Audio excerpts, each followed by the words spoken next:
Brought to you by NBC bearing, भारताची पहिली bearing उत्पादक।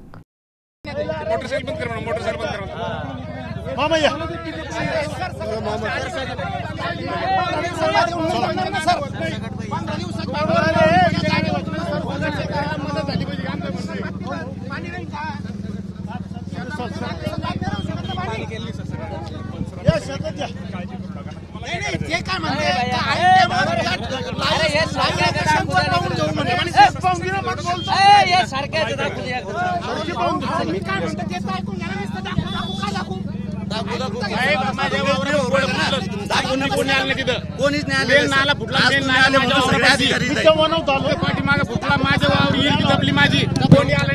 मकाचा पंचनामा करीत नाही। तलाठीला फोन लावला, तलाठीला 5 वेळा फोन लावला, तलाठी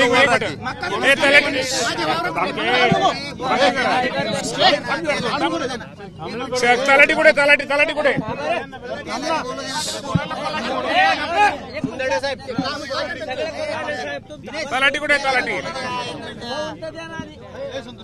तलाठी कुठे, तलाठी कुठे?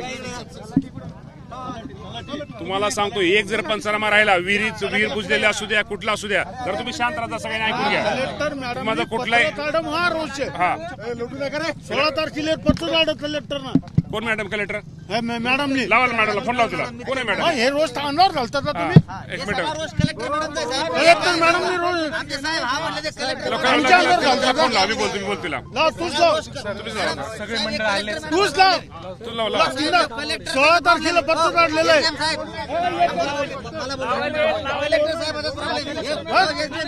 लोकप्रतिनिधी तुम्ही येशीत बसता, लोकप्रतिनिधीला त्रास होतो। बरोबर आहे तुमचं, बरोबर आहे। 16 तारखेला तिनं पत्र काढलं, येऊन बघितलं। आज हे साहेब आले म्हणून सर आले, नाही तर कोण नाही साहेब कधी दिसले का? याचे कोण नाही पाहिला। कोणची काय चुकी आहे? बोलतो ना, विश्वास नाही तुमचा। काय दिलं आम्हाला? काय दिलं? पंचनामे थोडे पाणी वाचल्यानंतर विस्तृत करतात। पहिले बांधावर प्राथमिक करून घ्या, ऐका ना। फोटोनात बोलू, पत्र आहे माझं। नाही, पंचनामे त्यामुळे हे झालंय। फोन लावा त्यांना। बरोबर साहेब, याच्यामुळे चालले, याला चुकी केले। माणूस बोलत नाही म्हणजे मी कलेक्टर मॅडम सांगितलं पाणी करून मग घेऊ ना तुमची। कालचा व्हिडिओ तहसीलदार डायरेक्ट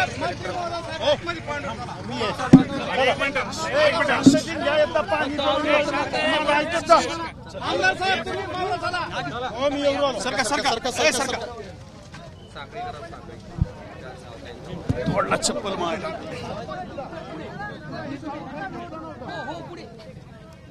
साहेब 2 आणि 3 हजार रुपये देऊ नका बरं काय साहेब, मदत देऊ नका आम्हाला। 50,000 रुपये हेक्टरना मदत द्या। हा, शेतकऱ्याचं खूप नुकसान झालेलं आहे साहेब। संतोष पुढे जायचं यार, पटकन हो जा तरी। हा, कलेक्टर मॅडमला सांगा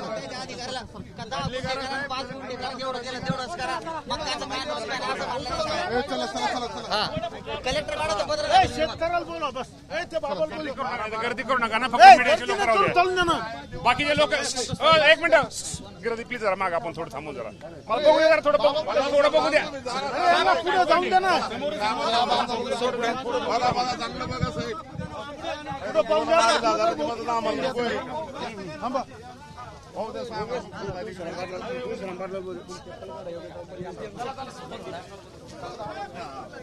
आपल्या वाड्याकडे गेलं वाड्याकडे काय इथे घेतलं काय? वाड्याकडे अरे जरा नुकसान भरपाई पाहिजे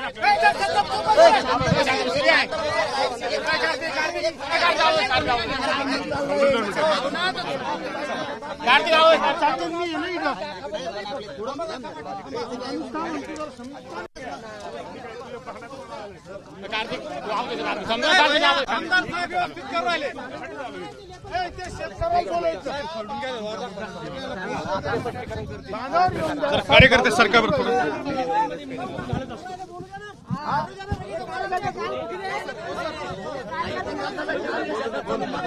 तुम्ही चालू मग आमच्या शेतात आमदार साहेबाला बी घेतो मी, चला शेतात दिसना जावा, आम्हाला तकलीफ आहे ना, आमच्या पोटात जळतं, आमच्या पोटात जळतं। हिरा दिसला का बस याला एक तरी कैरी का खर्च सुद्धा वसूल होणार नाही याचा. नाही 100% काहीच नाही म्हणजे काय आहे माहिती का? 100% नुकसान आहे. ए तू शांत राहा, तुला सांगतोय शांत राहा. मी ऐकलं किती वेळा सांगतो करतो तू. हे सर सगळं पंचनामे करीन नाही. आता तुम्हाला सांगतो तिकडे रोड पाहते तिकडे पुरत थांबा नुकसान झालेलं आहे. 100% नुकसान. काहीच नाही लगे थांब रे. काहीच नाही. आणि खत बी सगळं उधारीत आणलेलं आहे, सगळं व्याजान पैसे भरून असलेलं आहे. महोदय काय झालंय, कलेक्टर मॅडमने पत्र काढलं 16 तारखेला. त्याच्यात हा बोला त्यांनी पत्र काढलं. सर तुम्ही आमदार साहेबांना मी बोलतो. आमदार साहेब तुम्ही बोला. लोकांचा रोज सांगा, मी लगेच बोलतो परत नंतर. कोण आहे सोबत, कोण आहे? करून घ्या ना, कलेक्टरचा फोन लावा. तुम्ही ऐका ना, तुम्ही हेच सांगतो तुला. आम्ही आलो नाही आता, तुम्ही कशात ही करतो तू. जर तू एक मिनिट, तुझं नुकसान भरपाई तुझी सगळी, आपण जी नुकसान भरपाई झाली ती आपण सगळे घेऊ. तू अजिबात काळजी करू नका. आता ऐका ना, आम्ही ह्यासाठीच आलो. या काय एका ठिकाणी गेलो काय, आणि एक मिनिट आमदार साहेब, एका ठिकाणी गेलो काय, 10 ठिकाणी गेलो काय, कोणाच्या रानात गेलो काय, ना गेलो काय, इथं आल्यानंतर सगळी यंत्रणा इथं आपोआप आम्ही सगळी कामाला लावतो. जे कोण चुकलं असेल, तुम्हाला मी एवढं सांगतो की तुमच्या गावातला, तुमच्या तालुक्यातला 1 गुंठ्याचा पण पंचनामा राहणार नाही, हे तुम्हाला सगळ्याला सांगतो. तुम्ही ते अजिबात काळजी करू नका, तुम्हाला मी सांगतो. आणि कुठे एक मिनिट ऐका, त्यामुळे तुमचं नुकसान भरपाई, आमचं पशुधन वाहून जरी तुमचं एखादं मेंढरं गुरं काय वाहून गेले असेल, कोणाच्या घरात पाणी गेलं असेल, कोणाच्या घराची पडझड झाली असेल, किंवा कुठं कोणाचे हे झालं असेल, त्यांना सुद्धा, किंवा आपण तिथं पाहिलं ते क्षेत्र नक्की त्याचं ते वाहून गेले, सगळं शेती सगळी माती वाहून गेली, त्याचा सुद्धा खरडती पट्टीचा तिचा सुद्धा पंचनामा आपण ते पण करतोय. कुठलाही पंचनामा राहणार नाही. आता इथं आमदार साहेब पण माझ्या बरोबर आहेत. आता कलेक्टर मॅडमला पण आम्ही फोन करतो. त्यांनी काहीतरी चुकीचं त्यांच्याकडून एक पत्र गेलं वाटतं काहीतरी, तर ते पत्र का असं गेलं ते आमदार साहेबांचंच रोष आहे त्याच्यावरती. तर ते पत्र कलेक्टर ही सांगतो. इथं प्राण आमच्या बरोबर आहेत. प्राण साहेब, मी तुम्हाला सांगतो 1 गुंठ्यात सुद्धा ही राहणार नाही. आणि इंडिव्हिज्युअल आहे का, सगळ्याचे पंचनामे तुम्ही अजिबात काळजी, कोणाच्या शेतात गेलो काय न गेलो काय, इथं बसून मॅडमनी काय सांगितलं का फळबागाचा पंचनामा करू नये असं क्लिअर सांगितलेलं आहे. इथं एसडीएम कलेक्टर आहे सगळं बरोबर आहे का? मी तहसीलदारांना काय सांगितलं केला, हा तुम्ही सगळं पंचनामा कलेक्टर मॅडमना फळबागाचा पंचनामा करायचाच नाही सांगितलं. हे पहा तुम्ही नुकसान याचं. एक मिनिट ग्रामसेवक पाणी पाहा ना मुसुंब्यात, काय करणार आहे सर याच्यात पाणी? मला सांगितलं ना तुम्हाला मी सांगतो. त्यामुळे निश्चित प्रकारे ऐका ना, तुम्ही काळजी करू नका. निश्चित प्रकारे आज इथं मी आलेलो, इथं आलो म्हणजे अख्ख्या तुमच्या तालुक्यामध्ये सगळी यंत्रणा कामाला आहे. म्हणजे इथं उभं राहिलो म्हणजे सगळ्या तालुक्यात, आपण प्रत्येक शेतामध्ये जाऊन आपण फिरू शकणार नाही. इथं फिरलो तरी तुझ्या शेतात आल्यासारखे बारखे. त्यामुळे ते सांगतो ऐका ना, मग त्यासाठीच आलो ना मी त्यासाठीच आलोय. त्यामुळं काय काळजी, ऐका ना, काळजी करू नका. आज आपल्या तालुक्यामध्ये आपल्या जिल्ह्याचा जर विचार करायचा झाला तर खूप मोठं नुकसान हे राज्यामध्ये झालेलं आहे. राज्याबरोबरच आज आपल्या जिल्ह्याचं खरं तर या सप्टेंबर महिन्यामध्ये खरं तर आपल्या जालना जिल्ह्यामध्ये पाऊस जास्त पडला, त्यामुळे नुकसान भरपाईचं काम अजून सुरू आहे. आता प्राथमिक आपण आकडे दिलेलेत, परंतु लवकरच त्याचा अहवाल हा शासनाकडे आल्यानंतर पाठीमागं मे महिन्यामध्ये ज्या ठिकाणी पाऊस पडला, मे जूनमध्ये जिथं नुकसान भरपाई झाली, त्या ठिकाणची नुकसान भरपाई आपण शासनाच्या वतीनं त्या शेतकऱ्यांच्या डीबीटी त्यांच्या खातीवर केलेली. आणि अजूनही जे काय आता हे चालू पंचनामे ऑगस्ट सप्टेंबरचे पंचनामे जे आहेत ते पंचनाम्याचं काम युद्ध पातळीवर महसूल विभाग आणि आमचा कृषी विभाग, मी त्यांना सांगतो की तुम्ही अजिबात काळजी करू नका. तुमचा रोष असणं त्यात साहजिक आहे. शेवटी ज्याचं जळतं त्याला कळतं. त्यामुळे तुम्ही अजिबात काळजी करू नका. मी तुम्हाला सांगतो, मी कृषी मंत्री असतो, मी पण एक शेतकरी आहे, शेतकऱ्याचा मुलगा आहे. त्यामुळे तुमचं काय दुःख आहे, त्यात तुमची काय चूक नाही. तुमची व्यथा तुम्ही मांडताय. इथं खरं तर आमदार साहेब पण तो पण खूप चांगले आहेत, ते पण तुमच्यासाठी प्रयत्न करतायत. त्यामुळं काळजी करू नका. मी सांगतो जिल्ह्याचा किंवा ह्या जिल्ह्यामध्ये जे काय नुकसान झालं आहे, मी आता 2 ठिकाणी गेल्यानंतर तिथंही करणार आहे. मी तुमची ही यंत्रणा किती काम करते त्यामध्ये काय त्यांचं काही हे आहे का, त्यासाठी आम्ही आलेलो. त्यामुळे तुम्ही काळजी करू नका. निश्चित प्रकारे आपल्या सगळ्यांची ज्याचं नुकसान झाले त्याची नुकसान भरपाई दिली जाईल. पार खरड जमीन पट्टीपासून जिल्ह्यात ओला दुष्काळ जाहीर करावा अशी मागणी विरोधी पक्ष करत आहे.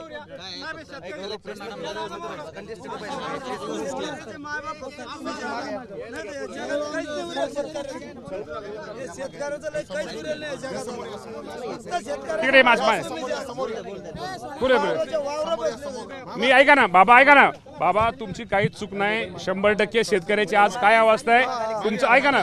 तुमचं दुःख मी हे समजू शकतो. तुम्ही अजिबात काळजी करू नका. तुमचे जे ह्या अतिवृष्टीमुळे नुकसान झाले त्यामुळे तुम्हाला आम्ही नक्की 100% शासन तुमच्या बरोबर आहे. शेवटी शासन पण तुमच्या जीवावरती आहे आणि शेतकऱ्यांचा विचार करणारे शासन आहे.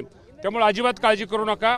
निश्चित प्रकारे तुम्हाला सगळी मदत, जमीन जरी वाहून गेली असली, विहीर जरी बुजली असली किंवा बाकी जिथं जे ह्या अतिवृष्टीमुळे नुकसान झाले, घराचं असू द्या, ह्याचा पडझडीचं असू द्या, ही सगळी नुकसान भरपाई दिली जाईल.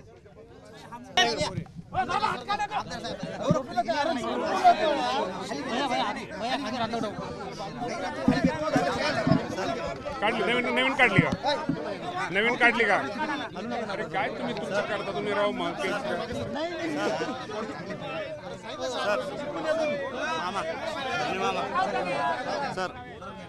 ते कुठे ते कच्चं द्या ना. मित्र ऐका तुम्ही मला एक मिनिट बोल द्या सर. हे माझा मित्र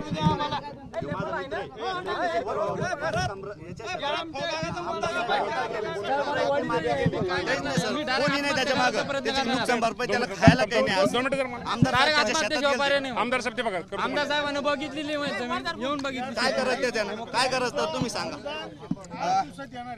हे कुठे ते डॉक्टर आपला गुरुजी जालना जिल्ह्याचं देख मला. गुरुजी कुठे गुरुजी कुठे अरे जालना जिल्ह्यात मला कुठे. एकच मिनिट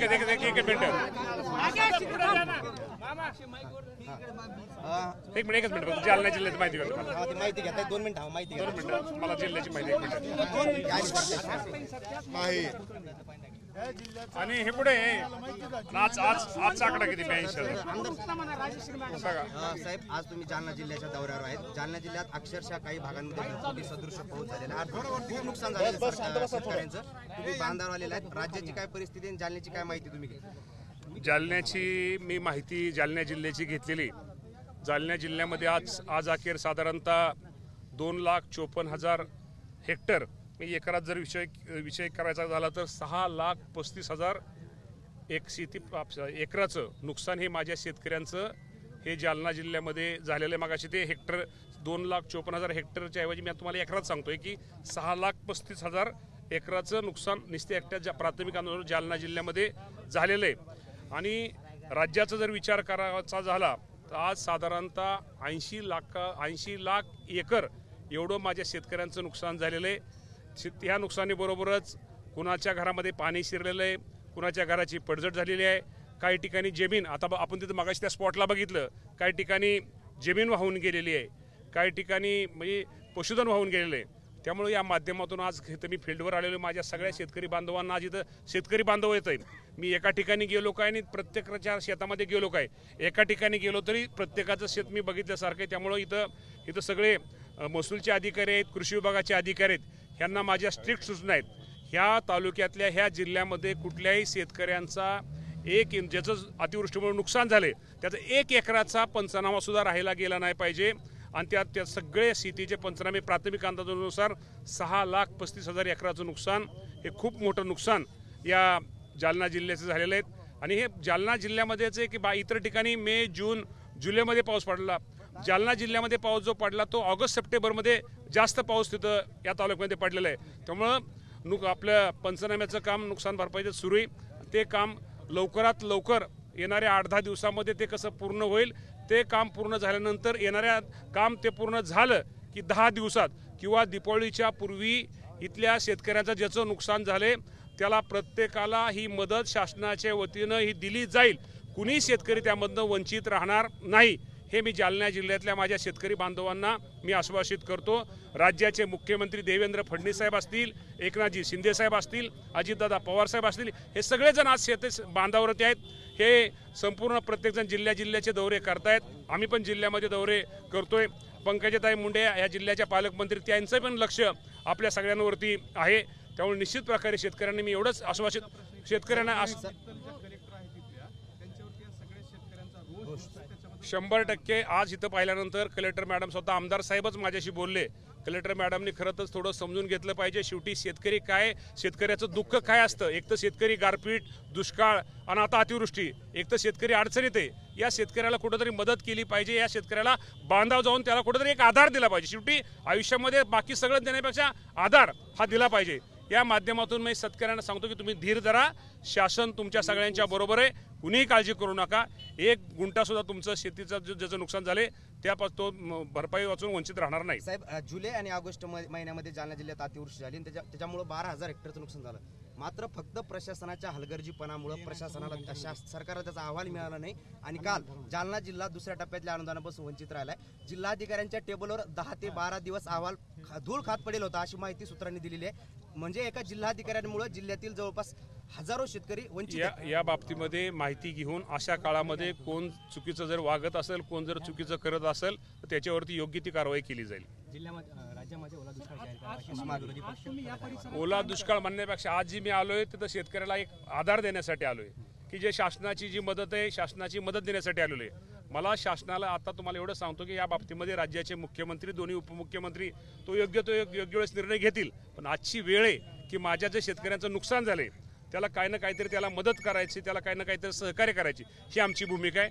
त्यामुळे आज आम्ही सगळेजण इथं आलो। बाजूच्याच वाकवली शिवारामध्ये जवळपास 5-5 किलोमीटर शेतात पाणी तुंबलेले, अद्यापपर्यंत कृषी विभाग असेल किंवा जिल्हा अधिकारी असेल, कोणती प्रकारची कुणी टीम असू द्या, मी आज इथं आलेलो आहे। आम्ही सगळे शासन म्हणून तुमच्याकडे आलेलो आहे। मी तुम्हाला मगाही सांगितलं की या जिल्ह्यामधलं कुठले 1 एकराचं जे अतिवृष्टीमुळे ज्याचं नुकसान झालंय, शेतामध्ये पाणी आलंय, पडझड झाली, घरामध्ये पाणी गेलंय, नुकसान झालंय, पशुधन वाहून गेलंय, ते कुठलंही एकही शिल्लक 1 गुंठ्याचं शेतीचं क्षेत्र पण या नुकसान भरपाईपासून वंचित राहणार नाही। एक शासनाचा कृषी मंत्री म्हणून मी सांगतो। मदत दिवाळीच्या अगोदर मिळणार, पंचनामे संपल्यानंतर 10 दिवसाच्या आत किंवा दिवाळीच्या अगोदर कुठले हे ठेवणार नाही। दिवाळीच्या अगोदर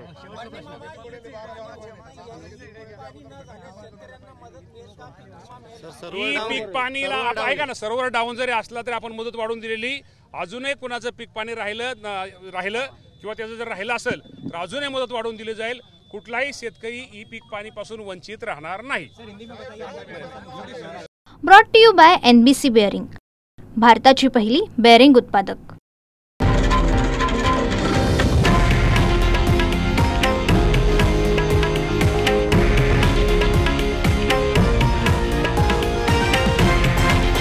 हे आहे देशातील नंबर 1 न्यूज नेटवर्क आणि आपण पाहत आहात TV9 मराठी, एकमेव।